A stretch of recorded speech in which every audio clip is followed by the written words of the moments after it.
A Anvisa ampliou o uso de terapias à base de cannabis no Brasil. Com a decisão, fica autorizada a venda do canabidiol em farmácias de manipulação. Além do cultivo, produção, pesquisa e manejo da planta para fins medicinais, farmacêuticos e científicos. A decisão da Anvisa é uma vitória para milhares de brasileiros. Apesar da dificuldade para adquirir remédios à base de cannabis, o país tem hoje quase 900 mil pessoas em tratamento. 315 associações fornecem cannabis medicinal no Brasil, 47 foram à justiça para conseguir permissão de cultivo. O faturamento anual também mostra a força desse mercado. Em 2025, a cannabis movimentou 971 milhões de reais no país. A regulamentação também fortalece a segurança jurídica e reduz a dependência de decisões judiciais como instrumento de política pública. Até hoje, o Brasil já expediu 500 habeas corpus para que associações e pacientes possam produzir o seu próprio medicamento. A decisão da Anvisa também alivia o sistema de saúde pública, que desde 2015 gastou pelo menos 377 milhões com o fornecimento de produtos à base da cannabis. Segunda-feira, 2 de fevereiro de 2026.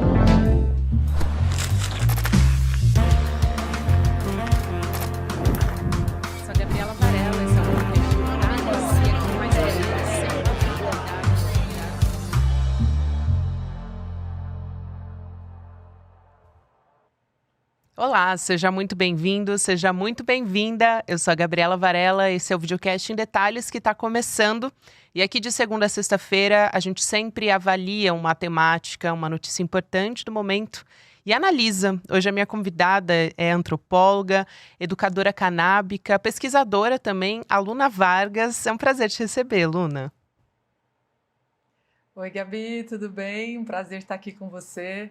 Está aqui no ICL. A Luna que está no nosso estúdio de Brasília para conversar com a gente, que acompanhou de perto essa nova resolução da Anvisa sobre o uso da cannabis para fins medicinais. Então, acho que a gente pode começar a nossa conversa de uma maneira mais ampla para entender o peso dessa decisão da Anvisa, que foi uma aprovação por unanimidade e regulamenta o cultivo de cannabis medicinal no Brasil. Qual que é o impacto disso e quem são os beneficiados? Acho que isso é importante também.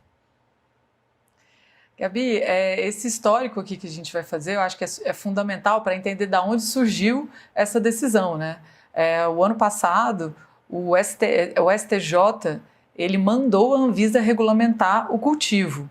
Então, tinha um processo parado lá há mais de 10 anos. O STJ tirou lá dos escombros das gavetas e colocou isso em pauta, obrigando a Anvisa a fazer. Então isso é bem importante, porque eu sempre falo, né, que a gente precisa, mais do que regulamentar como foi feito, querer regulamentar. Então, isso não foi o caso da Anvisa, né? Eles foram obrigados. Isso foi, eles pediram o adiamento por 6 meses, mais 6 meses, então já tem quase um ano e meio que estamos nessa jornada e dentro disso vários debates, né? Então, o que aconteceu foi um marco histórico para todo mundo que vem acompanhando e que trabalha nesse mercado da cannabis, para as associações, para os pesquisadores e para as empresas que produzem os remédios à base de cannabis, né, a indústria farmacêutica. Então, a gente está vivendo aqui um momento que, para a gente, né, já estamos no segundo dia, o primeiro dia foi uma euforia, assim, porque a gente não esperava mesmo que isso fosse acontecer, e isso eu acredito que essa mudança que beneficiou tantas pessoas, como a gente vai explicar aqui, é devido a essa mudança de direção da Anvisa, né? Então, isso foi um ponto bem importante. E, do meu ponto de vista, né, o que foi mantido foi a regulamentação do cultivo, né, para 327, para a regulamentação das farmácias. Então, empresas vão poder cultivar cannabis para fins farmacêuticos. Então, produzir o IFA, né, que a gente fala, que é o princípio ativo, para a indústria farmacêutica poder colocar isso nas farmácias. E para o nosso lado, né, que não somos indústria farmacêutica, somos indústria da cannabis, teve um avanço muito significativo, que é o reconhecimento. Eu acho que essa é a palavra fundamental, que foi reconhecer a realidade que a gente já vive no Brasil desde 2014. Então, desde 2014, tem o início das associações e hoje é um fato social, é uma realidade. Hoje no Brasil são mais de 300 associações, parte delas cultivando já, então a realidade do cultivo já existe dentro do modo associativo. E também, como você comentou, a pesquisa. E a pesquisa foi fundamental, porque até então, até a Embrapa demorou 2 anos para conseguir uma licença de pesquisa de cannabis. Imagina todos os pesquisadores em cada uma das instituições de pesquisa, né? Então agora isso ficou mais fácil, amplo e sem a restrição do THC, que isso é fundamental. Muito boa essa contextualização, Luna, e eu queria te pedir para explicar para a gente, na verdade, contar histórias que te marcaram nesse sentido, porque na prática a gente está falando aqui de estudos que estão em andamento nas universidades, depois a gente pode falar especificamente sobre isso, mas eu queria tratar aqui desses brasileiros e brasileiras que dependem dessas terapias à base de cannabis. Então, pela sua experiência, acompanhando também essas histórias, essas pessoas, essas associações, quais são os principais tratamentos hoje em que se utiliza cannabis medicinal no Brasil? Porque tem áreas que têm evidências científicas bastante consolidadas, né? Uhum. Gabi, isso é fundamental para poder a gente tocar nas famílias, né? Assim, eu costumo falar que se uma pessoa não usa cannabis hoje é porque não conversou comigo. Mas falo isso brincando porque, assim, a cannabis ela tem uma vasta possibilidade de melhorar a qualidade de vida das pessoas. Acabei de ver uma notícia hoje falando que o maior problema no trabalho hoje, né, são problemas de dor, então dor nas costas, acidentes de trabalho ligado à dor e à saúde mental. E cannabis é justamente para isso. Trata dor, trata saúde mental. A gente vive uma pandemia de saúde mental, as pessoas estão saindo dos trabalhos por conta de burnout, de todas as questões de saúde mental. Então, isso assim, nacionalmente tem um impacto muito importante. Mas só para dar um caso bem específico, assim, 2 casos, a gente estava lá na Anvisa com a presença do nosso eterno senador Eduardo Suplicy, que encampou, né, junto com a renda básica, a questão da cannabis, e ele está fazendo uma articulação, ele e a Mônica, que é companheira dele, fazendo uma articulação muito importante dentro desse campo. E também ele estava lá presente, ele sempre mostra, ele foi diagnosticado com Parkinson, e ele sempre mostra a mão dele, assim, que ele não treme mais. Então, assim, é incrível de ver uma pessoa que estava tremendo, que estava com várias questões, como o Suplicy, e hoje ele está lá acordando cedo, passou o dia inteirinho lá com a gente para poder falar disso e dar esse apoio. Então, para Parkinson, para Alzheimer, para dor crônica. E também a gente não pode deixar de esquecer as mães, né, que são uma grande protagonista das associações de pacientes, porque foram elas que começaram, que ampliaram, né, esse debate do uso medicinal, porque seus filhos tinham, por exemplo, a Cidinha, que estava lá, uma dessas mães, a Margarete também, da APEP do Rio, a Cidinha da Cultive, os filhos delas com epilepsia, crises epilépticas, assim, centenas no dia. Então, a qualidade de vida, não só dessas crianças, mas da família inteira melhora. E a gente vive um momento também onde a gente escuta falar muito de autismo, do aumento do autismo. Cannabis tem melhorado a qualidade de vida de muitas crianças, também com autismo. Crianças que eram não verbais começam a usar cannabis, começam a falar. Então, assim, é muito emocionante cada história. A gente podia passar aqui dias falando desses benefícios, incluindo eu que tenho também o uso por dor, né? Então, assim, a gente entra nessa militância, a gente entra nesse trabalho com cannabis também por questões pessoais. Isso é muito bom, até recomendo aqui no Em Detalhes, eu entrevistei já faz bastante tempo, mas continua sendo bastante atual, a Margarete Brito, que tem uma história pessoal. Isso. da filha dela. A gente entrevistou aqui no Em Detalhes e ela contou como é que foi essa história. Você contou aqui a história do Suplicy, sobre essa história do tremor nas mãos. É uma mudança, é um impacto na qualidade de vida dessas pessoas. Quer dizer, tinha convulsões muitas vezes e deixou de ter, ou tem em menor quantidade, enfim. É realmente, quando você ouve essas pessoas contando, é uma mudança absurda e muitas falam em dignidade também a partir do tratamento, né, Luna? Eu gosto muito de falar que eu gostaria que a gente nunca mais tivesse que repetir a dor dessas mães, a dor dessas crianças e ter que expor isso publicamente. Eu acho que bastava uma mãe com um problema para a gente poder ter resolvido isso no legislativo, né? Criar uma lei para isso, que é o que a gente ainda não tem. E eu sinto muito que todos os pacientes, que o Suplicy, com 84 anos, tenha que sair de casa para passar um dia né, na militância com a gente na Anvisa, falando da dor dele, falando de questões que são íntimas até, né, e expondo isso para poder fazer uma comoção pública em torno de uma planta. Então, assim, o nosso trabalho é para que essas pessoas possam né, ficar tranquilas, ter um acesso de qualidade e que elas não precisem se expor à dor delas. É isso. E, Luna, essa regulamentação é um ponto de partida, né? Não é um encerramento desse tema de forma alguma. Ainda tem muito ainda a ser tratado. Tem, para dar um exemplo, tem essa questão da autorização para cultivar acima do 0,3% em THC. Eu queria que você explicasse quais são os pontos mais importantes e as expectativas futuras nesse sentido. Ótimo, essa é uma questão que até mesmo dentro da Anvisa, dentro das conversas sobre regulamentação, é um ponto crucial, que é a diferença entre cânhamo e cannabis. O que foi regulamentado pela Anvisa é o que o STJ mandou. Assim, eu costumo falar que é uma aberração de nomenclatura, que é o cânhamo farmacêutico. Normalmente o cânhamo ele foi delimitado por uma pesquisa lá dos anos 70 de um professor canadense chamado Dr. Small. Ernest Small, ele é um cientista que nos anos 70 ele separou a planta arbitrariamente. Então ele falou assim, esse grupo aqui tem 0,3 e esse outro grupo aqui tem mais de 0,3, eu vou chamar ele de cannabis, e esse outro com menos de cânhamo.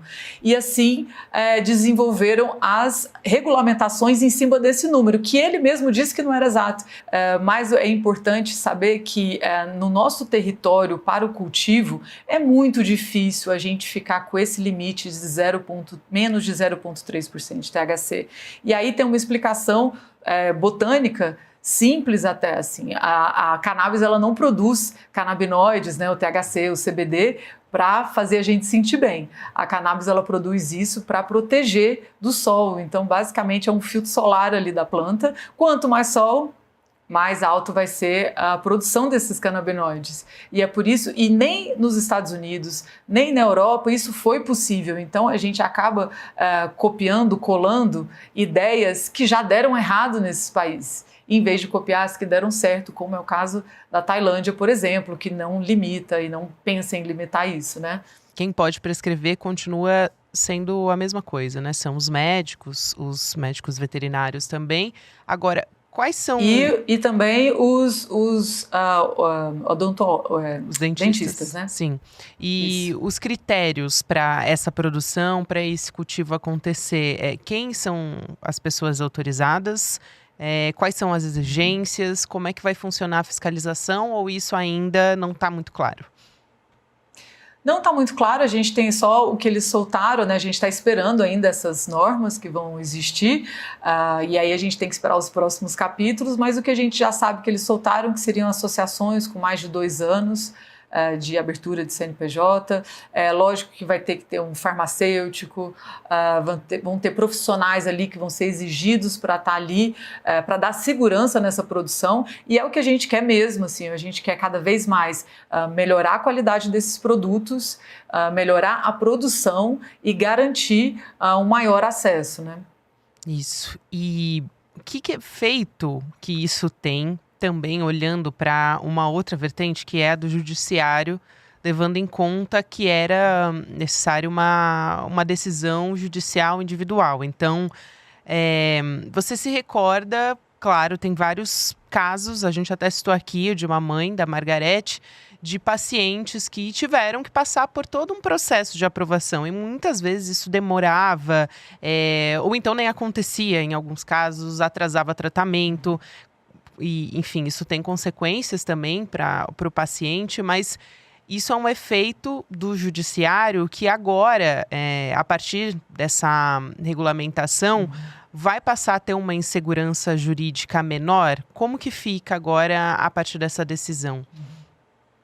É o que a gente espera, né? Assim, com essa proposta experimental, né, dessa RDC das associações, a gente espera que não aconteça o que vem acontecendo no último ano, aconteceu no Paraná, aconteceu agora no Rio de Janeiro, que foi horrível, que é a invasão das associações e a polícia chega quebrando tudo, destruindo tudo, não interessa se já tem o CNPJ, se tem lá todos os pacientes identificados, se tem ali a rotulagem, tudo, e aí a polícia chega quebrando tudo, prendendo essas pessoas, os presidentes, né, das associações, alguns deles ficam presos meses. Então, assim, a gente tem uma insegurança e a gente espera que com essa RDC das associações, toda essa parte, a gente possa ter um pouco mais de segurança para produzir esse remédio que vem ajudando tantas pessoas, né? Mas, assim, a tendência é essa, o que também não acredito que vai mudar tão rápido a realidade das pessoas que usam e que cultivam sem habeas corpus, né, ou com algum outro tipo de insegurança, porque isso, apesar do STF ter liberado, né, não liberado, mas descriminalizado 6 plantas, isso vem acontecendo ainda, a prisão de várias pessoas que são usuárias, né. Isso é muito importante, esses casos que você relembra aqui.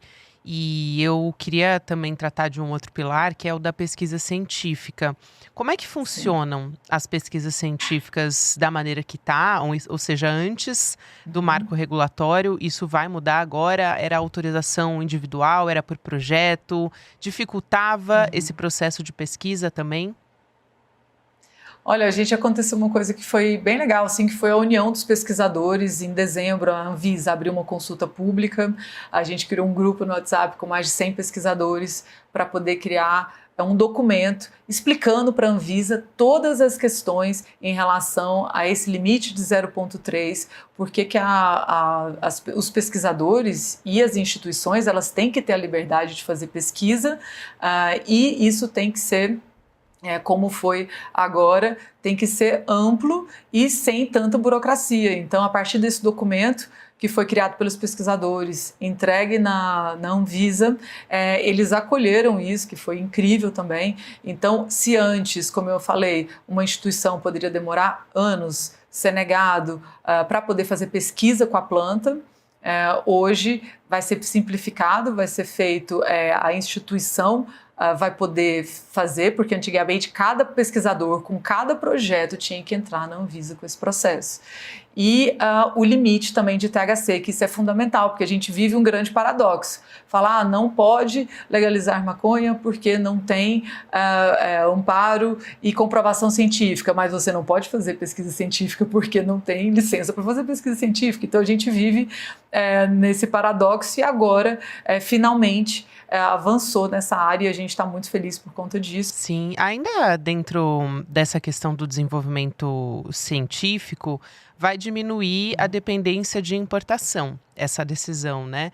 Então, estimular a produção nacional. Aí aqui só para trazer alguns dados, Luna, antes de você poder tratar a respeito desse assunto, mesmo sem essa autorização, a gente já tem números bem importantes no mercado brasileiro de cannabis para fins medicinais.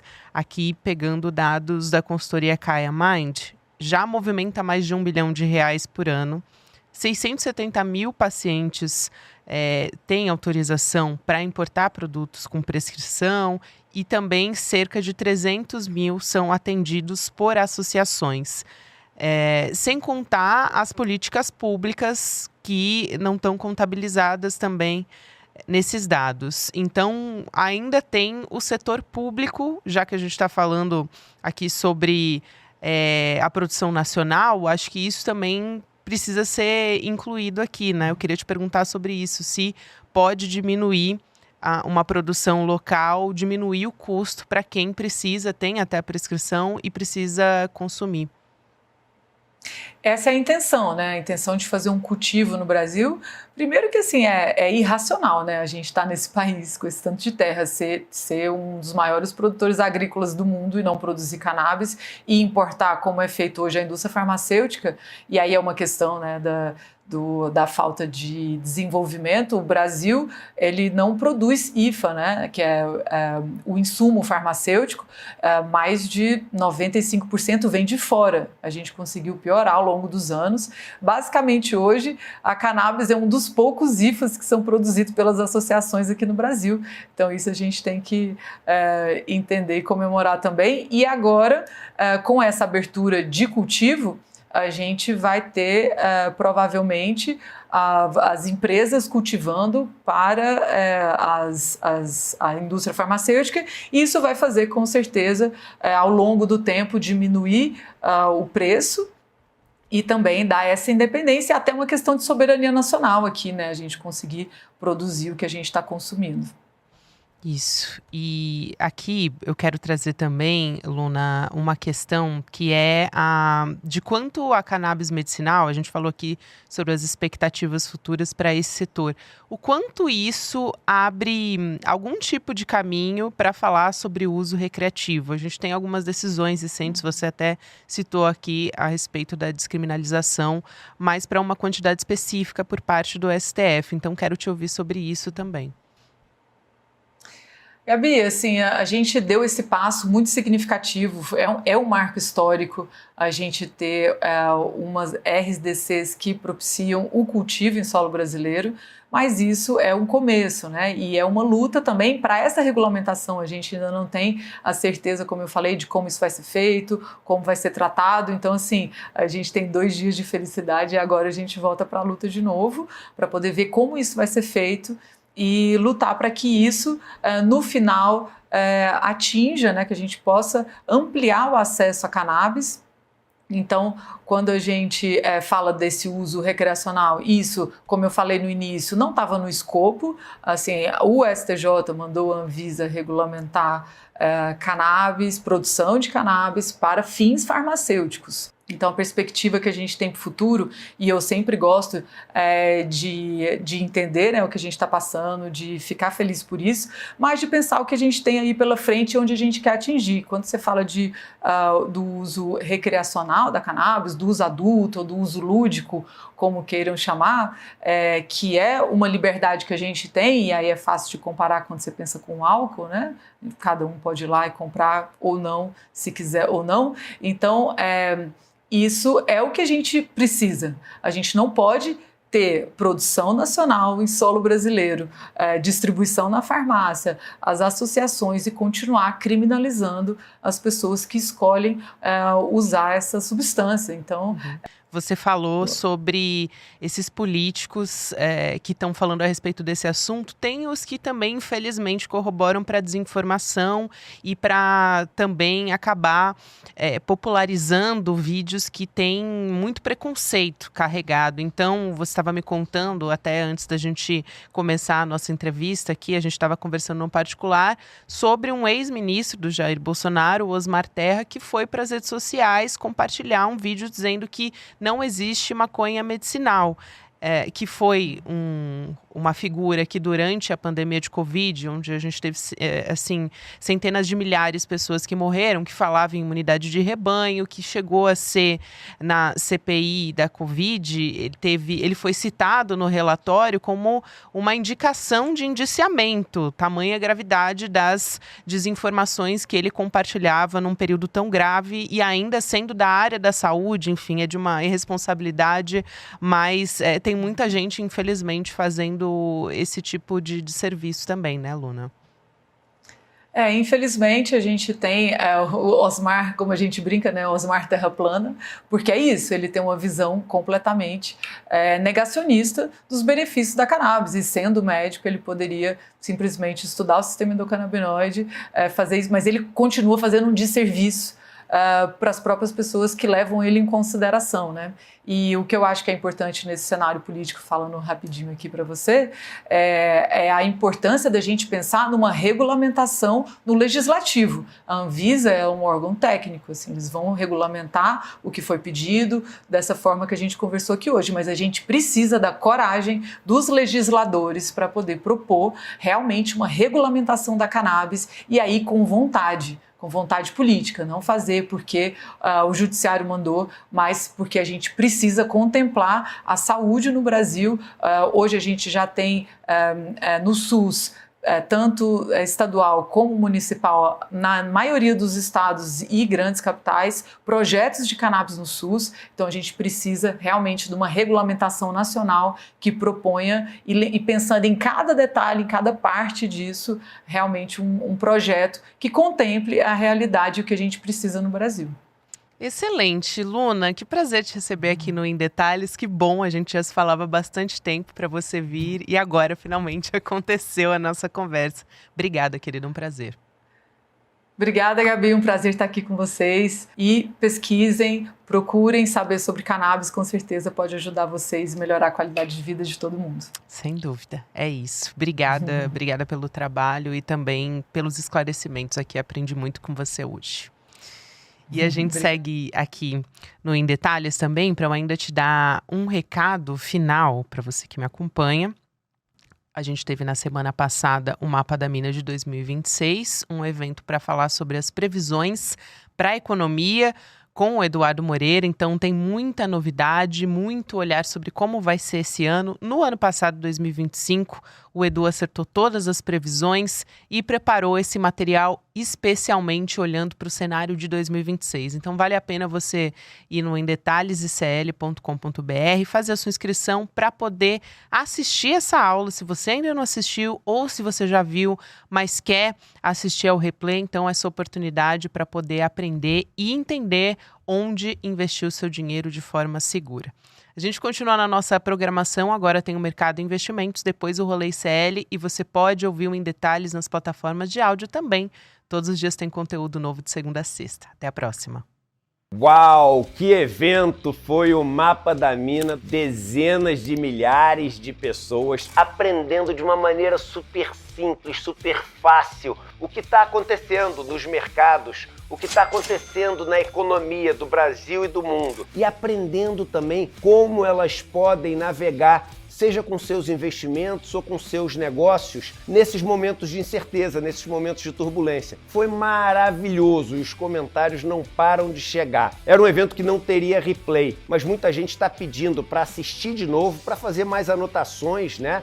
E também para chamar amigos e amigas para assistir. Se você quer aproveitar essa chance, a gente liberou o replay do Mapa da Mina por um período bem curto, mas dá para assistir ainda.